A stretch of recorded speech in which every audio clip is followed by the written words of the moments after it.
recebo o psicólogo Alexandre Brito. Muito obrigada, Alexandre, Obrigado, pela Roberta. sua participação. Alexandre, todos nós estamos passíveis por conta, às vezes a gente pensa que tem uma amizade, pensa que está tudo bem, mas olha só o que pode acontecer num conflito de vizinhos. Todos nós estamos passíveis a isso? Todos nós estamos passíveis a sentir raiva, mas não significa que a raiva tem que evoluir para uma violência. Você está totalmente passível a ter um desentendimento, a ter uma crise, a ter uma discussão, a não gostar, a ter uma dificuldade na convivência, né, a ter problemas. Mas a raiva e até mesmo o ódio, ele não é sinônimo de violência. Você pode senti-la e tomar uma outra decisão.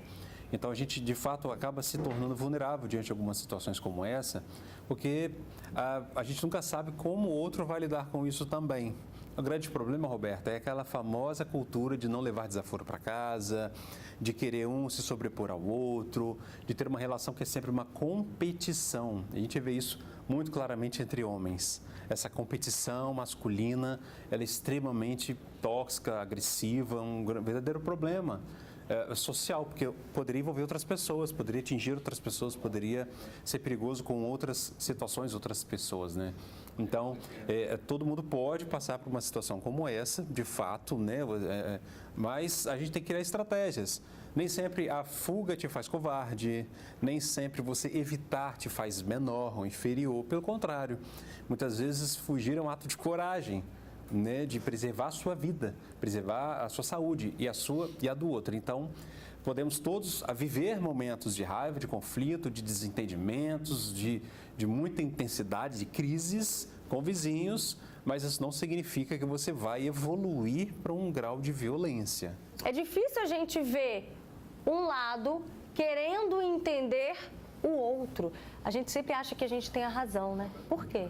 De fato, a gente sempre tenta se defender, se preservar e tem essa dificuldade de troca com o outro, né? A gente está vendo aqui que a principal dificuldade é da convivência, viver junto, né? E algumas pessoas têm grande dificuldade de conviver e não conseguem lidar com isso. Então, a gente vai percebendo que muitas vezes acontece o conflito, Roberta.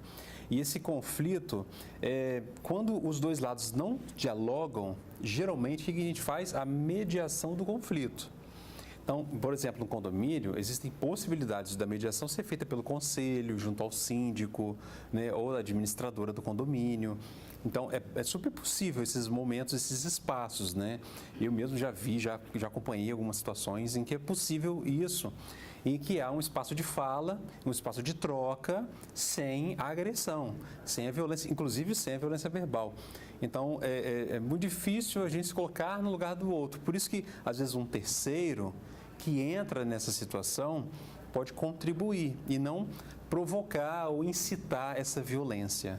Alexandre, por que as relações vêm mudando, né? A gente percebe muito esse tipo de comentário aqui nas nossas redes sociais. Antigamente pedia café, pedia açúcar.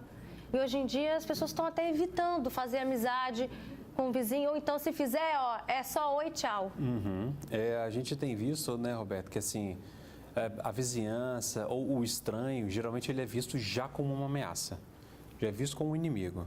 Você está em casa, sem nenhuma esperança, sem esperar ninguém ou qualquer entrega, né? Enfim, se alguém toca uma campainha, você já se arma, já se sente, né? Quem será que ousa estar aqui atrapalhando a minha tranquilidade?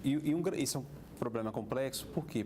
Porque a gente está cada vez mais vivendo uma sociedade individualizante, ou seja, a gente não tem feito tantas trocas, a gente não tem aprendido a viver tanto em comunidade, a gente tem cada vez mais vivido o nosso próprio mundo, nossa própria bolha, nossa própria realidade, de modo a não permitir trocas e contato com o outro. E o outro acaba sendo, Roberto, uma ameaça. Isso é realmente um grande problema social e de convivência, em que o outro não me integra, o outro, pelo contrário, ele me desintegra, ele é quase que um perigo iminente. Então, isso é uma questão social atual nossa, de viver cada vez mais uma situação de sociedade individualizante, cada um por si. Isso é péssimo, né? E quando tem uma vizinhança, a vizinhança é uma ameaça, um problema. O problema, aliás, é sempre o vizinho.